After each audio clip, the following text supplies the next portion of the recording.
ఉద్యోగాల పేరుతోని మోసం చేస్తున్నటువంటి ఇద్దరు వ్యక్తులను మా జిల్లా ఎస్పీ గారి ఆదేశానుసారము ఈరోజు అరెస్ట్ చేయడం జరిగింది.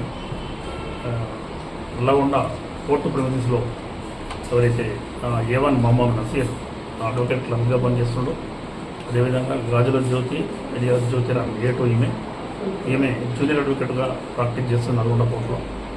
వీళ్ళిద్దరూ కోర్టులో స్వీపర్ మరియు అదేవిధంగా అటెండర్ ఉద్యోగాలు ఇప్పిస్తామని తిప్పర్తి, నల్లగొండ మరియు మాడుగులపల్లి మండలాల్లో దాదాపు 31 మంది నిరుద్యోగ మహిళల నుండి వాళ్ళకు మాయమాటలు చెప్పి వాళ్ళ దగ్గర డబ్బులు వసూలు చేయడం జరిగింది. వాళ్ళకు ఉద్యోగాలు ఇప్పిస్తామని చెప్పి వీళ్ళ మాటలకు నమ్మి వాళ్ళు అమాయకులైనటువంటి నిరుద్యోగ యువత మహిళలు మోసపోవడం జరిగింది.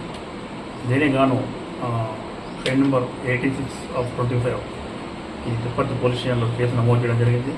దర్యాప్తులో భాగంగా సిఐ గారి శనివారం సిఐ గారు కొండారెడ్డి ఆధ్వర్యంలో ఎస్ఐ తిప్పర్తి గారు, సాయి ప్రశాంత్ మరియు వాళ్ళ టీం సిబ్బంది అందరూ కూడా వీళ్ళు ఎవరైతే బాధితులను ఐడెంటిఫై చేసి దాదాపు 31 మంది బాధితులు వీళ్ళు మహిళలు ఐడెంటిఫై చేస్తే వాళ్ళు 10,32,000 వీళ్ళకు ఈ A1 అండ్ A2 ఇవ్వడం జరిగింది. వాటిని వీళ్ళిద్దరిని కూడా పట్టుబడి విచారిస్తే వీళ్ళు తీసుకుంది వాస్తవం. ఉద్యోగాల పేరుతో కోర్టుకు వచ్చిన వాళ్ళు ఎవరైతే ఉన్నారో ఉద్యోగాలు పెట్టిస్తామని చెప్పి మాటలు చెప్పడము, వాటిని నమ్మి మోసపోవడం జరిగిందని వీళ్ళు కూడా ఒప్పుకోవడం జరిగింది. వీళ్ళని అరెస్ట్ చేసి ఈరోజు వీళ్ళ దగ్గర నుంచి 2 సెల్ ఫోన్లు, మోటార్ సైకిల్ ఒకటి, అదేవిధంగా 10,000 రూపాయల నగదును కూడా స్వాధీనపరచుకోవడం జరిగింది. వీరిపైన ఇప్పటి వరకు మొత్తం 7 కేసులు, తిప్పర్తి పోలీస్ స్టేషన్లో 4 కేసులు, అదేవిధంగా నల్గొండ 1 టౌన్ పోలీస్ స్టేషన్లో 3 కేసులు, మొత్తము 7 కేసెస్ రిజిస్టర్ చేయడం జరిగింది. బాధితులు వచ్చేసి మొత్తం 31 మంది ఉన్నారు. వీళ్ళు వసూలు చేసిన డబ్బు వచ్చేసి 10,32,000. ఇంకా ఎవరైనా బాధితులు ఉంటే ఇప్పటివరకు మా విచారణలో, మా ఎస్ఐ గారు సిఐ గారు చేసిన విచారణలో ఇప్పటివరకు 31 మంది బాధితులు ఉన్నారు.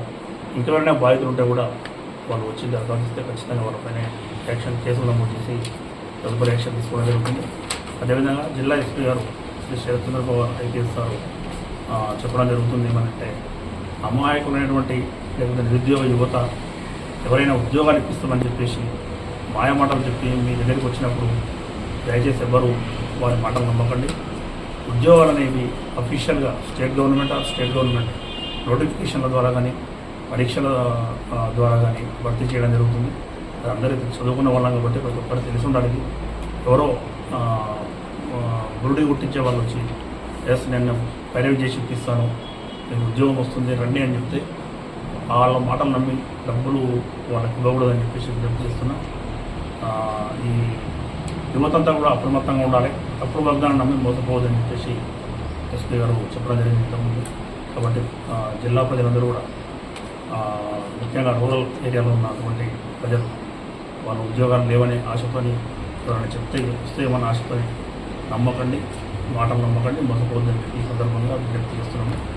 ఈ కేసును త్వరితగతిన ఛేదించినటువంటి సిఐ గారు, ఎస్ఐ గారు మరియు సిబ్బంది అందరినీ కూడా ఎస్పీ గారు అభినందించడం వారికి కూడా ధన్యవాదాలు. Thank you.